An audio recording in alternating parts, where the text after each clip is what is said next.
Vamos a analizar la función del representante de los obligacionistas. ¿Por qué es importante tener un representante de los obligacionistas cuando se emite un instrumento de deuda? Cuando se establece un contrato de emisión para colocar en el mercado un instrumento de deuda.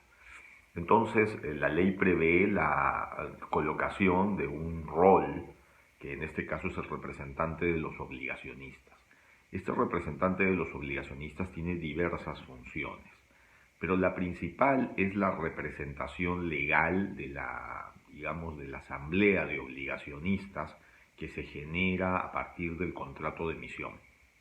Entonces, en el contrato de emisión se especifican las características del instrumento que se pone al mercado.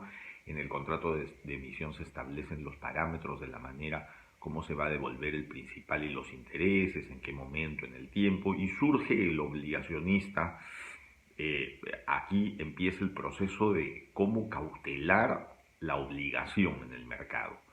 Y para eso tiene que haber pues un representante de los obligacionistas que tenga unas funciones muy específicas, no solamente para formales como presidir pues la asamblea de los propios obligacionistas o ejercer su representación legal, sino funciones muy claras que le permitan tomar acción, como por ejemplo iniciar, perseguir cualquier tipo de pretensión judicial o extrajudicial para controlar que la emisión, el instrumento de deuda, se apegue a los parámetros del bono, si es que fuera el caso, ¿no? Por otro lado, el representante de los obligacionistas tiene la facultad de poder participar en la Junta General de Accionistas del emisor, y esta participación es clave, especialmente en particular si es que en esa junta se va a tratar en agenda algún tema que pueda comprometer al instrumento de emisión, sea un bono o cualquier instrumento de emisión que se haya generado en el mercado. Si las decisiones del accionista pueden comprometer eso, el representante de los obligacionistas tiene que participar en la junta para poder mirar si esto va a afectar o no y cómo poder cautelar a la obligación en el proceso de emisión, ¿no?